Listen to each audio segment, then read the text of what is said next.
This news update is brought to you by... So, I'm meeting Rico later. Gotta check in with the girls, but first, let me check my usage on the MyLime app.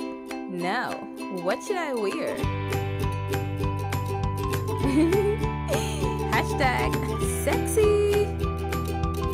He's here.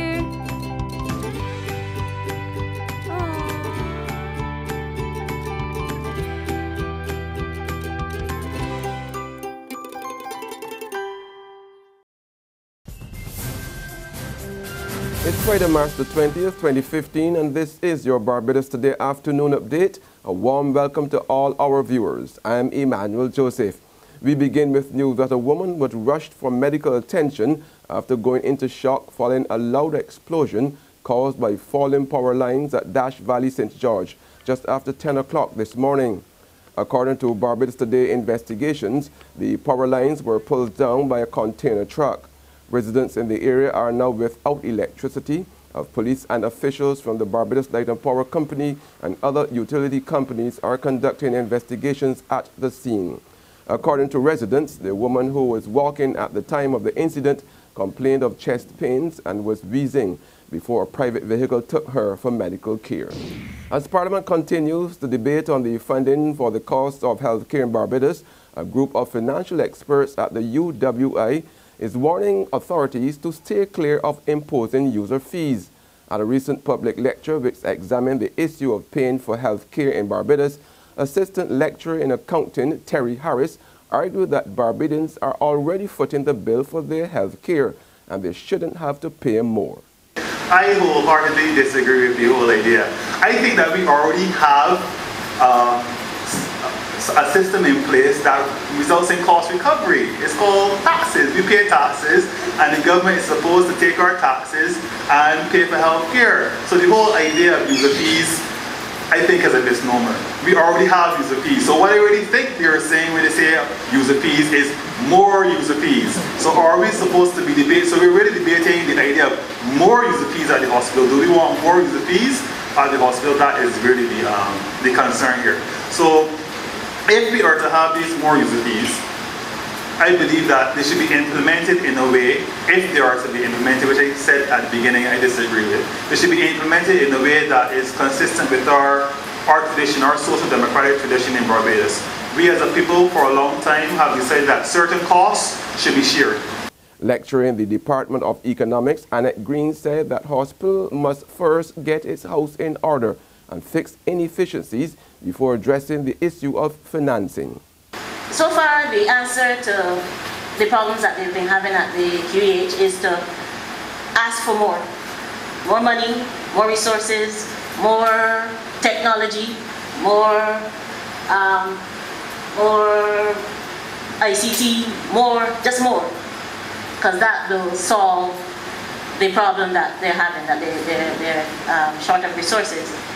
However, research has shown that that doesn't work. It doesn't work. So what you need to do is to optimize the system that you currently have. Before you talk about what other costs need to be implemented to finance it, first you have to have a properly working system, and then you will know what you need to run it. As it stands, they don't know. The former opposition MP and lecturer in banking and finance, Anthony Wood, also expressed strong reservations about a new payment system. We also have a situation that with economic downturn and many Barbadians having to be laid off and some having to be underemployed, it means then that Barbadians cannot take greater responsibility for the financing of their health costs. So therein lies the dilemma for a large proportion of Barbadians. Labour is a critical partner in Barbados' economic recovery, so says Ian Durant, Deputy Director of Economics at the Caribbean Development Bank, as he addressed the 71st Annual General Conference of the National Union of Public Workers, which opened last evening. Durant says while there are positive signs of a turnaround, Barbados must take urgent reforms to build its competitiveness. He warned that the island can no longer depend on any one sector to build lasting growth, and he urged the trade union to do its part to influence positive reforms which would lead to sustainable development. Diversification of the country's export earnings will require reforms that encourage and facilitate trade and business. The successful implementation and effectiveness of those reforms is the key to this country's development, and the successful implementation will ultimately depend on a strong partnership of which you, the public workers of Barbados, are central. Growth and recovery is out there to be had, and you have it within your power to drive the process. I have every confidence that you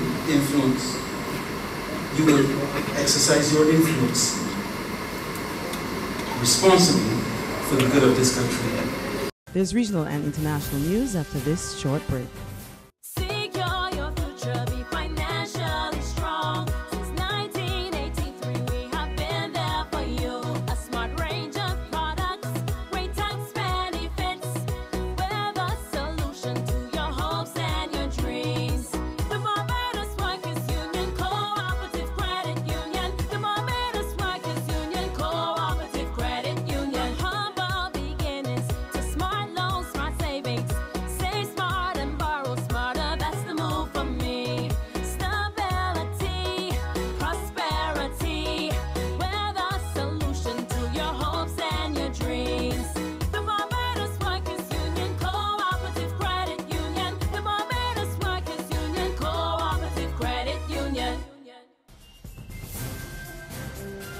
On the regional scene now in St. Lucia, to be exact, investigations are continuing into a vicious attack against a businessman by a gang of students this week.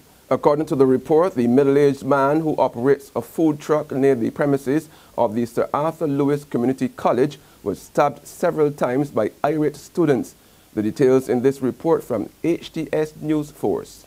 The businessman, who wishes to have his identity concealed, told News Force that the student, who attends the Division of Technical Education and Management Studies, became increasingly belligerent. The manager refused to sell to the vulgar student, who eventually lashed out, punching him in the face. The man says he had no recourse but to fight back. The student then allegedly brandished a double-edged knife and lunged at the businessman, who had fallen to the ground. The student inflicted several stab wounds to the midriff as the man tried to repel the assailant. 3 more male students reportedly joined the fray, kicking and punching the wounded man. To the international scene now, tragedy in Yemen as suicide bombers blow up themselves at 2 mosques in Sana'a, killing at least 50 people and wounding 100 others. Worshippers were attending noon prayers when 3 attackers struck. Bodies were seen lying in pools of blood outside the mosques as people rushed the wounded to hospital. More in this report from the BBC.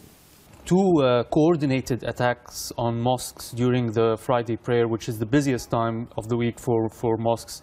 And it's both mosques that are frequented by the Houthi Shia group.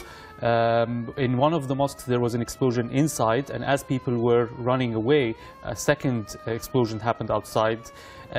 Also among the dead is one of the most prominent Shia clerics. This is unprecedented in the capital Sana'a, attack on a mosque by 4 mosque of the Houthi Shia, who are now in control of the capital, and it will undoubtedly increase the risks of the country descending into a sectarian war. And that's our afternoon update, but you can join us again this evening. Until then, remember to log on to www.barbadostoday.bb, subscribe to our e-paper or email updates, or like us on Facebook. You can also catch us on Izumi Media in bus terminals or screenplay at supermarkets and gas stations near you. Also tune into Channel 101 on Lime TV, as well as Mix 96.9 FM to get all the latest news and sports.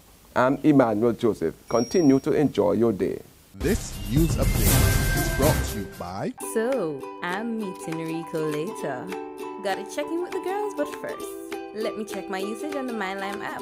Now, what should I wear? Hashtag sexy.